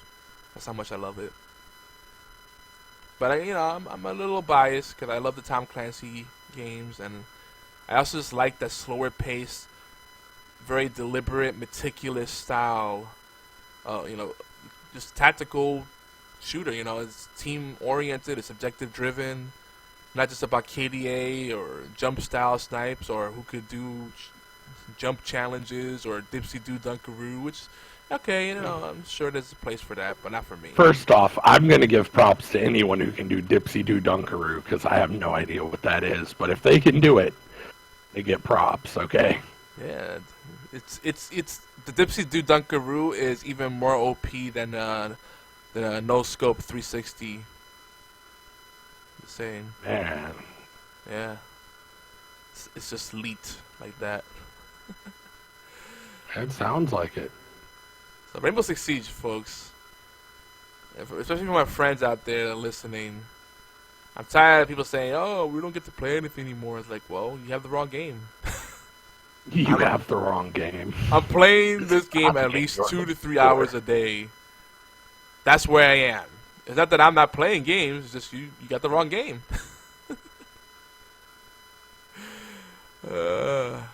Another game I've been putting a lot more time into is Titanfall 2, which, I think it's the best shooter that people will never play. It's the best way I can describe it. A lot of people are going to skip this game because they're either playing Battlefield or Call of Duty. And I enjoyed the Titanfall 2 multiplayer the best out of the recent releases, hands down.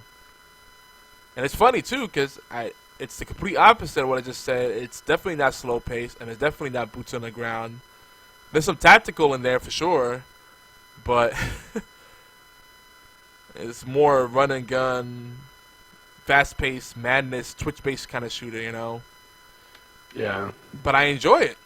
It's something about it. It works. And a big part of it is I love the mech combat. But really, it's just the guns feel so good. And there's not a single throwaway weapon on that game. That's one thing I hate. Like, sometimes, I'll play a COD or Battlefield. Like, Battlefield 1 is really bad with this. They got some guns, particularly in Battlefield 1. The starter weapons you get, for every class except maybe Medic and Scout, they stink. So what happens? Everybody plays Scout or Medic. So it ruins the whole dynamic of Battlefield, which is having roles, fulfilling, being in a particular class, so you could complement each other and roll out as squads. And one person's supplying ammo, one person's healing. You might have a sniper hanging back. No one's really doing that. It's like everybody's medics, and then what's worse, the medics rarely revive people. So what's the point? But I like the guns. But yeah, the guns in Titanfall 2, the parkour, super smooth, hit detection's on point, beautiful looking game. Even the campaign, man, I was getting mad when people were saying, it's only 6 hours, it's really short.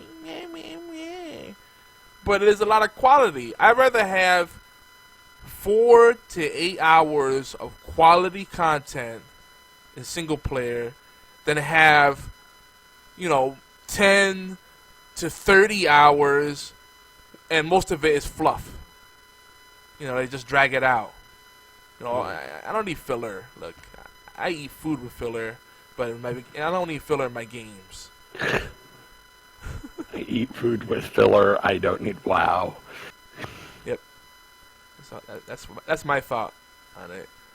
Any of these games standing out to you? Is there any one that you're kind of... I want to pick up Siege. especially if it's bargain binned at like $8. Because why wouldn't you? Yeah. What about 15 like bucks? especially so perhaps me and Yogi could play a game together, because we all know I apparently have the wrong games. I mean, well, we both have Call of Duty Infinite Warfare, but you have it on the wrong platform, so that doesn't help. Oh, I have it on the good platform. Good platform. I guess. That's debatable. Well, technically my son has the game, but I have access to it. So, Yeah. that multiplayer, I'm not a fan of. I don't know, it's not clicking with me. I liked Black Ops 3, but Yeah. I don't know, it just feels off. Like sometimes you just play a game and you can't put your finger on it, but it's just like it just feels off. I don't know. Titanfall 2 is like the reverse of that. It's like I play it and I recognize the different things I like about it, and I still recognize that there are a lot of things in Titanfall, original Titanfall, that I liked better, and I'm missing now. But it just feels right. Like it just feels good, even when you're losing. Like that's one thing Overwatch does well too.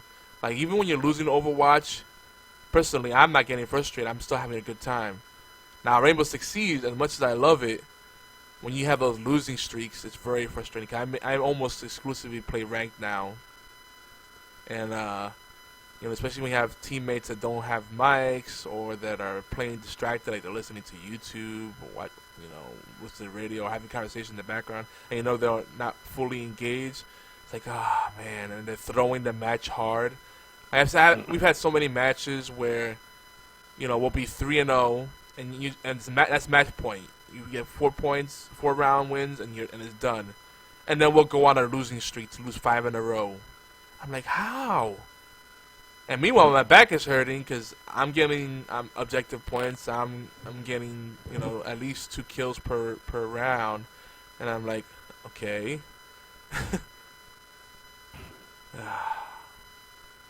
Anyway, first world problems all over again. More first world problems. Yep. Were you ever a fan of Gears? I know you're a big Halo fan.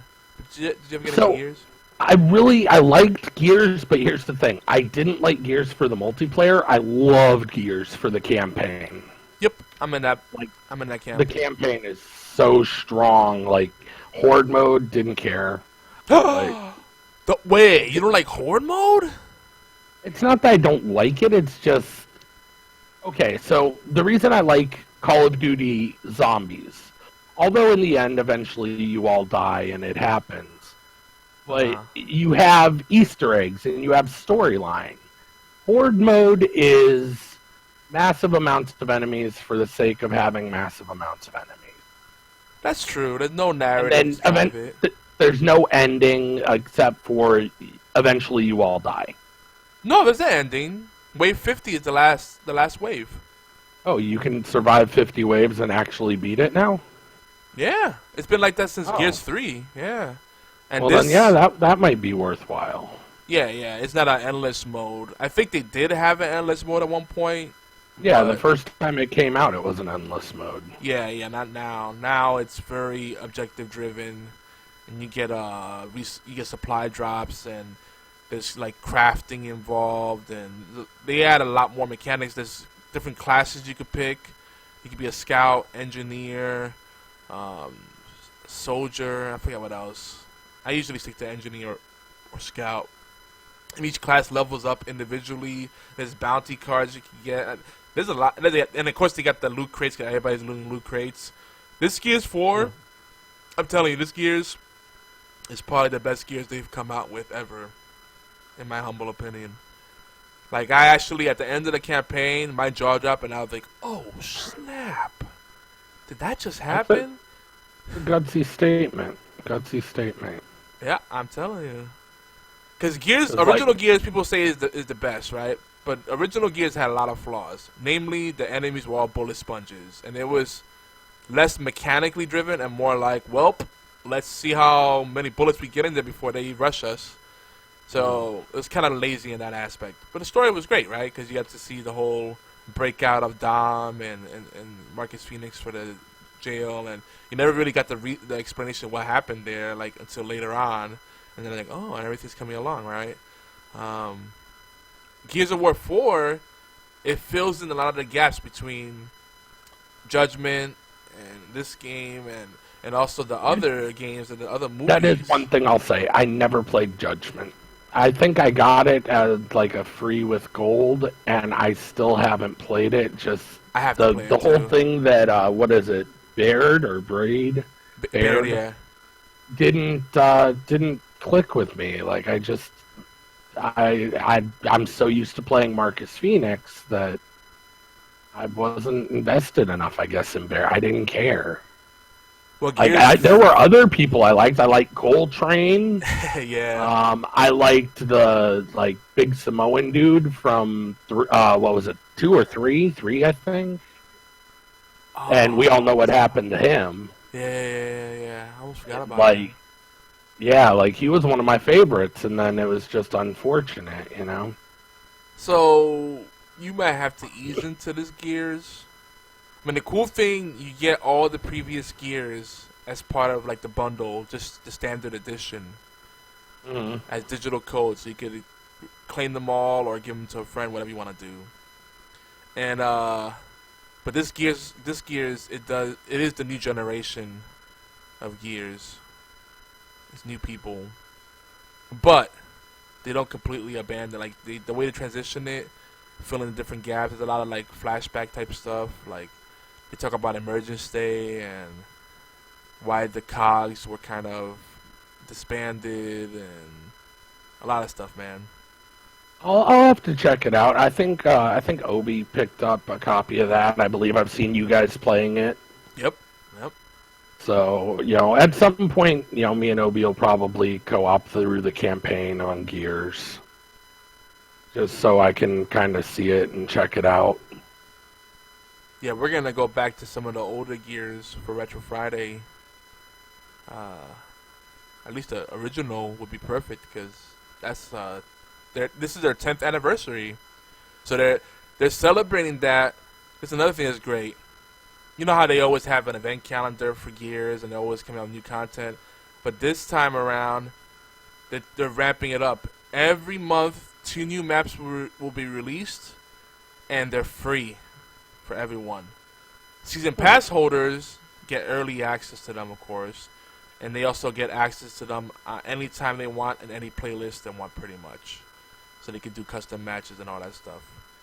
But still, 2 free maps each month?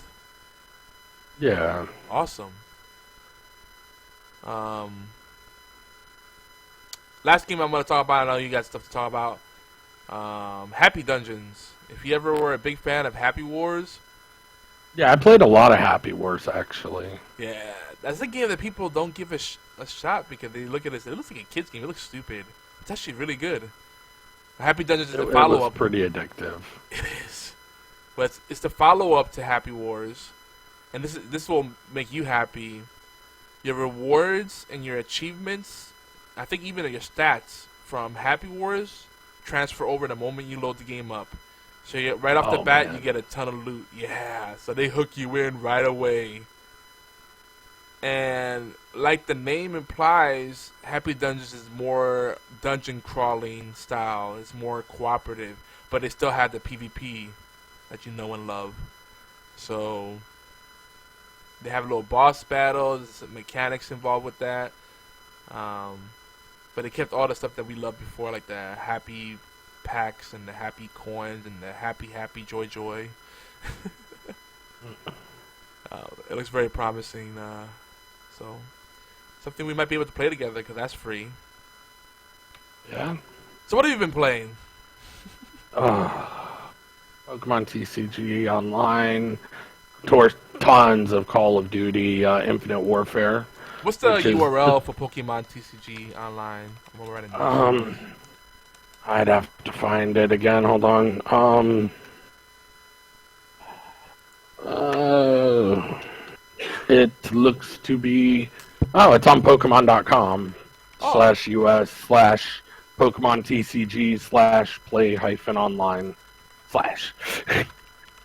But yeah, it's an official Pokemon thing. So But yeah, I highly recommend checking that out. Been playing a bit of that. Right now, double XP and double weapon XP on Call of Duty Infinite Warfare. Been doing a lot of that, working on zombie Easter egg stuff. Okay. One of the cool things they did, by the way, with Call of Duty that I just want to point out is the zombies in the multiplayer is usually its own separate thing, right? They've crossed it over in this, so like the multiplayer variant guns that you get can be used in zombies. Really? Like when you build loadouts, you can use those custom guns in zombies, and like, yeah, like I've got the NV4 with the unlimited damage range, and I use that in zombies usually because, you know, running away from a train of zombies, you want to have a gun that can shoot all the way across the map and not lose damage. Yeah, yeah. That's the main strategy in zombies is pull the train and try not to stumble into anything or back yourself up into a corner. It's the funniest thing. It's this train of zombies and you're just running away, shooting, running away, shooting, running away, shooting. Let's see, what else have I been playing? UFC 2. We just got that yesterday, and I've started a career and been playing that. That's pretty fun. Let's see. What's Knockout Mode? Knockout Mode, if you just want to have ridiculous fun, it's like a semi-chess game. First person to land a big shot just knocks the other guy out. Best of 5 knockouts wins, like first to 5 knockouts. That's kind of cool. I mean, dude, there's so much. Oh, let's see. I'm not even playing Rocket League. Oh, dude, I've been playing a bunch of Rocket League. Still really enjoying Rocket League. Actually, having a lot of fun with that. Man, I can't even think of anything else that I've really been playing other than those. For the most part, that's it. Well, you know, do you still have your Xbox One? I do, actually. I was on it. That's where I've been playing UFC, and that's where I got EA access. Yeah. That's also why I talked about picking up Siege, so that we could play together, because it'd be hard if I didn't have an Xbox One to do that. Yeah, I just freaking derped on that. Well, install Overwatch on there, so we can play this weekend. Me, you, and Obi. I don't know if I have the free space for it. Oh. Like, I've got it on PC already. So usually if I just want to play Overwatch, I pick it up and play on PC. But I don't know about playing on... Because a lot of our community are playing it on Xbox right now, so... I might pick it up just to play with the community. To play with the community, I might pick it up. I'll have to clear some stuff off, then re-download it later. That's my weekend right there. I'm playing Rainbow Six Siege, Overwatch... and Titanfall 2. Picture gets me every time. What picture? The cat with the bow tie. Oh, and the overlay. Wow, bow ties are cool. Like, it gets me every time. I need to get some more in that slideshow. Keep it fresh. So if you guys want to see something in the slideshow and it shows up on our YouTube and our Twitch, holler. And that goes to you too, Oolong.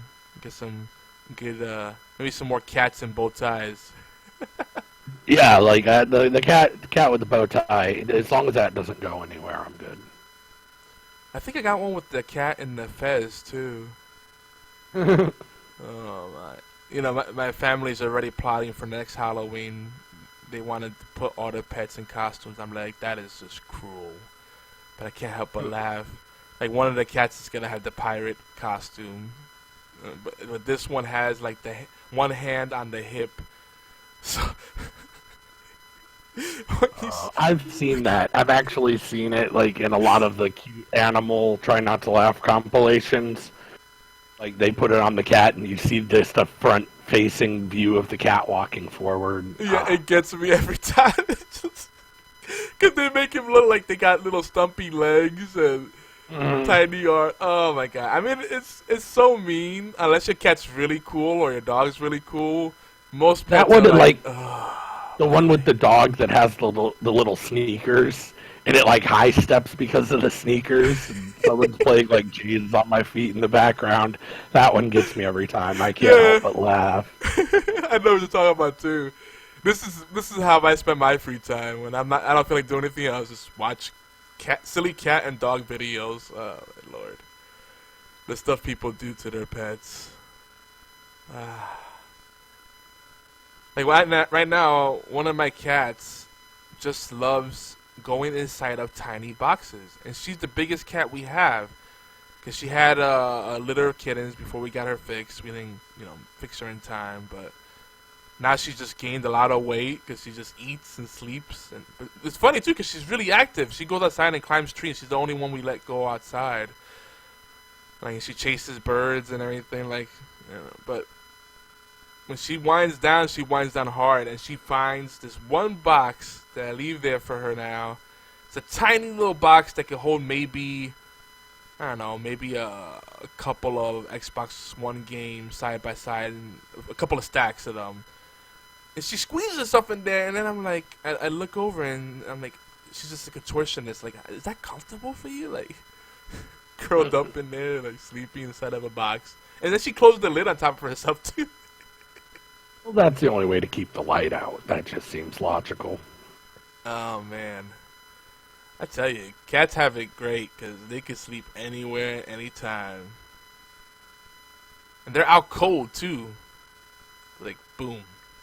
1 minute they're, like, running around, playing, whatever, and then they're like... It's a good power to have. So, we should play some Overwatch this weekend. And, yeah, I'll probably have to get it. I'll have to clear up some room, but... I'll figure it out. I'll figure out a way to get it downloaded. What else do you have installed, though? Because you never really had that many games. So, of course, Black Ops 3, Fallout 4. Yeah, but you're not going to play Black Ops 3 on the Xbox One ever again, are you? Maybe. I might do some throwback stuff. You never know. Every now and again. That's true. I still have it as well. So, Black Ops 3, Fallout 4... Of course, UFC 2, Mirror's Edge Catalyst. I've got a couple of the Telltale games. So, like, what is it? The one with the big bad wolf. Wolf Among Us. Wolf Among Us. But those are not that big. Those are like maybe The Walking Dead. Yeah, but with all four of the 5 of the chapters. What, they're like about 1 gig each episode, tops? 1 to 2, depending. Okay. But I've got Walking Dead. I've got some like puzzle games and things like that. Like I'll look. I'll take a look. I'm sure I can clear out some space somewhere for it. Yeah, because you got the 500 gig, right? Yeah. I'm sure there's something in there that you don't plan to play anytime soon. Or worst case scenario, goes reinstall it. Yeah, like I uninstall it for a day and a half and then reinstall it on Monday when the free play weekend's over. Yep. And then you'll have room for Siege when you get that. Oh yeah, for sure. Well, I'll definitely clear something off for Siege, just because I got people who play that more regularly. Clearly, Mr. 200 and almost 70 hours of Siege. Yeah, that's a rarity for me. That tells you I love the game. And I have it on both platforms. Well, I mean, the second I saw you go into the game more than 5 times, that's the key of is Yogi going to be playing this game. If you see him start it more than 5 times, because the only games I've seen him start more than 5 times are ESO, Siege. Heroes of the Storm. Don't forget Heroes of the Storm. Heroes of the Storm back when we used to play pretty regularly. And Hearthstone. Yeah, Hearthstone. Yeah. Like, that's about it. Other than that, he'll play it. You'll see him on there, and you'll be like, "Sweet, we should totally play this." And then it'll disappear forever. Like, I still have Mercenary Kings that I picked up forever ago to play with Yogi. We played it once, maybe twice, and then I've never seen him get back on it. We tried Risk of Rain, and after not being able to connect server to server on it, we called that one. Haven't played that together. I could go through my Steam library. I could go through my Steam library and just start naming off games that I picked up to play with Yogi, and we just haven't. So We gotta figure out Risk of Rain. Sons of Icarus. Oh, you know what? There's a game I want to make a quick shout out to that I need people to pick up. It's still in beta. Guns of Icarus? No. Oh. No. I was looking at my Steam library and I saw it. It's in beta and it's only playable during like the testing times, but everyone should pick it up. It's called Disc Jam. So basically, if you played back in the day, I know Yogi, you were a huge Sega guy. You'll remember this game. It was called Windjammers. Okay. It was this battle frisbee game played on like a volleyball field, and you could throw it against the walls and it would bounce, or you had like these super power shots.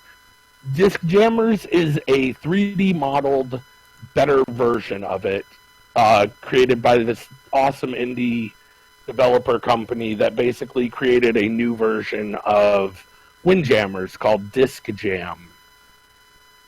And you gotta check it out. You gotta get it and play sometime during one of these free play moments. Their Twitter, they'll tweet out when it's going live, and it's just so fun. If you liked Windjammers, like, it's a great palate cleanser game. If you're playing too much of a game and you're like, man, I just need something fun, blow off some steam and just not care, have a fun time doing goofy stuff, Disc Jam's that game. Do you remember a game called Grid Runner? Yes. For some reason, you made me just think about that game. I really thought you were going farther, like there's a remake of Grid Runner too. Oh, God, I wish. Anyways, Windjammers, if you liked it, definitely check out Disc Jam.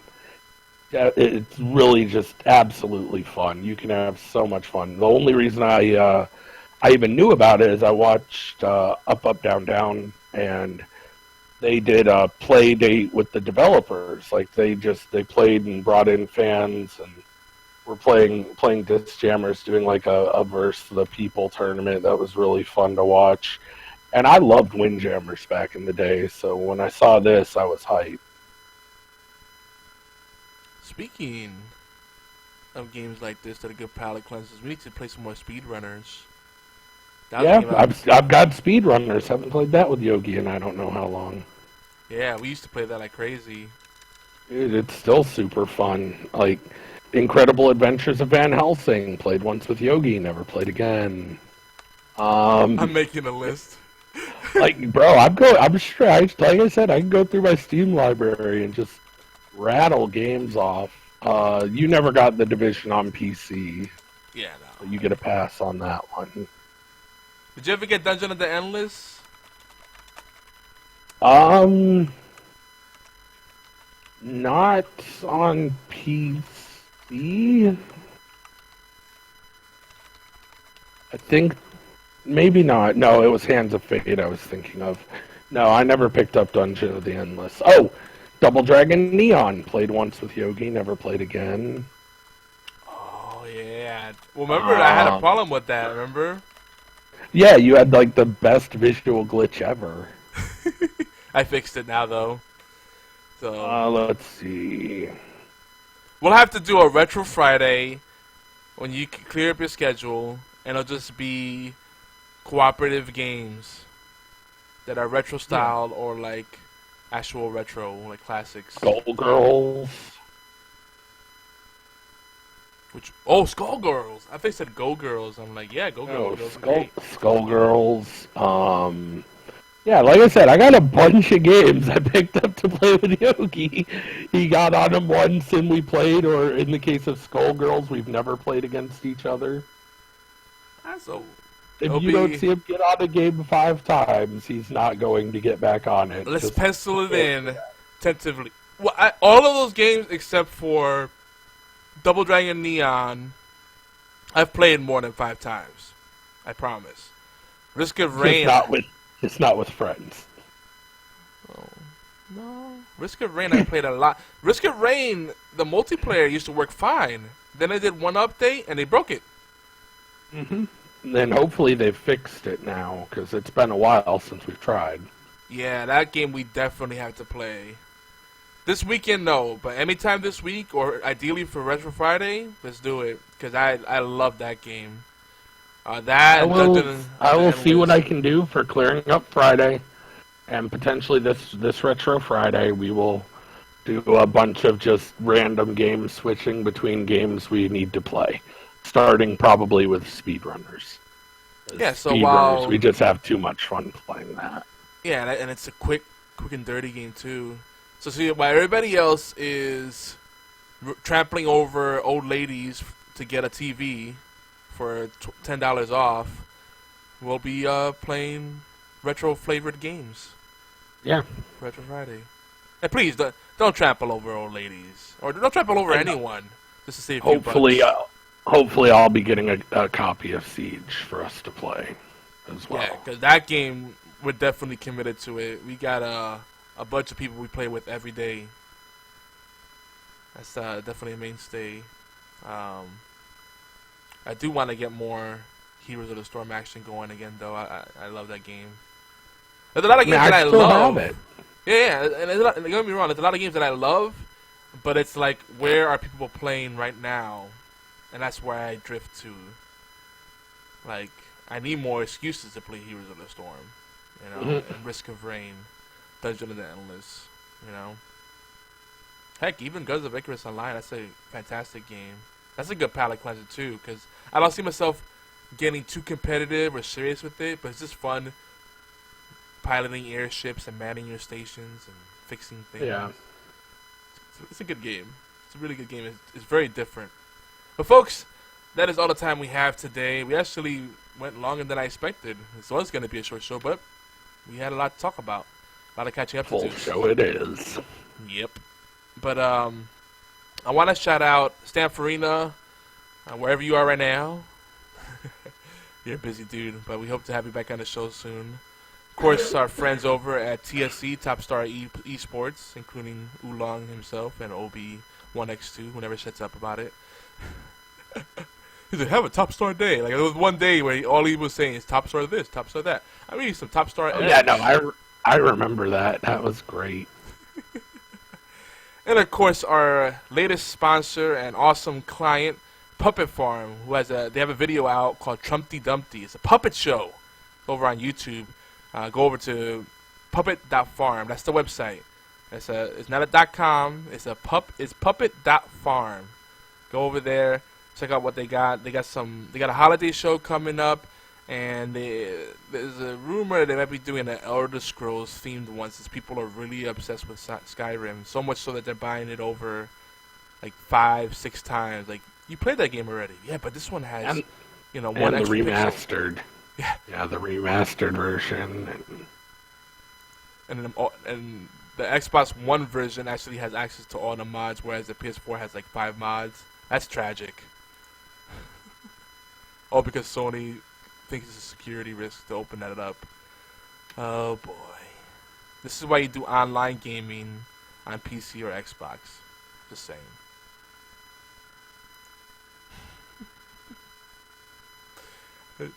I like how Oolong's not gonna even touch that. Anyway. Oh, that's good. That's good. Silent mode. Nope. Not. I am not endorsing that. So, folks, we'll see you on Overwatch, Rainbow Six Siege, across Xbox Live, where you can find us in Steam. Yogizilla everywhere. Blades has different names, so just... actually, I've got pretty much everything under TSC Blades now. Xbox Live too? No. Okay. The Xbox Live isn't, but the Xbox Live wasn't under Fatal Blades either. It was under IQ Freak Show. Yeah, and then the spaces there, which confuses everybody. Oh my god! Yeah. But like for as far as all my other content, like at TSC Blades for Twitter, twitch.tv/TSC Blades, YouTube even has my TSC Blades now because I've been doing some YouTube streaming as well. Like I've got pretty much all of that compiled down into TSC Blades. Whenever I eventually create an Instagram account, because apparently to be involved in social media, one must have an Instagram account. That's going to be under TSC Blades also. Okay. See, I'm easy. I'm just YogiZilla everywhere. That's super easy. And I just broke the show notes. Alright, that's my sign that I have to move on. We have to wrap it up here. But yeah. The mistake he found, by the way, he broke on the show notes before the show started. Oh, really? Yeah.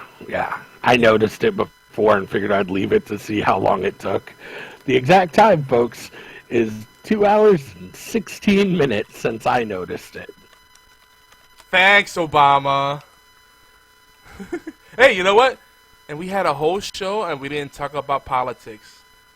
Thank God. Yep, because that's been poison for social media. And, For everything, yeah. It's been ugly. But yeah, we keep this place safe. And we hope you come back to us. See you next time, guys. Take it easy.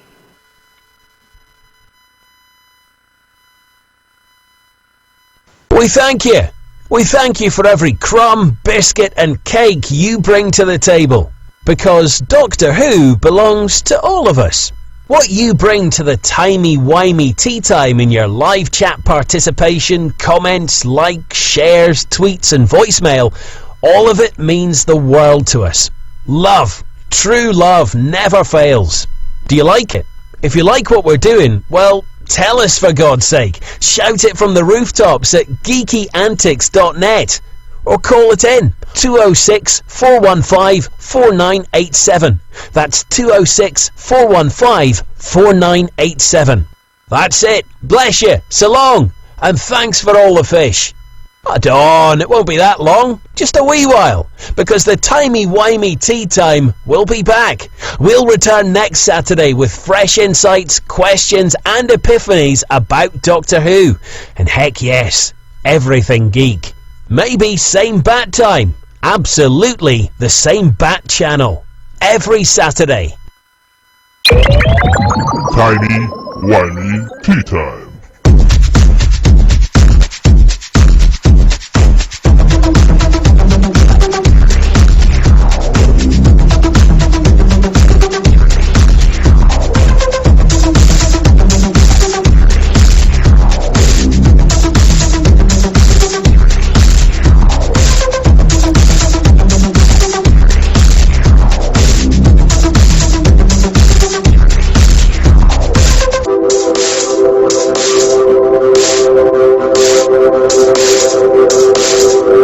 Me gusta.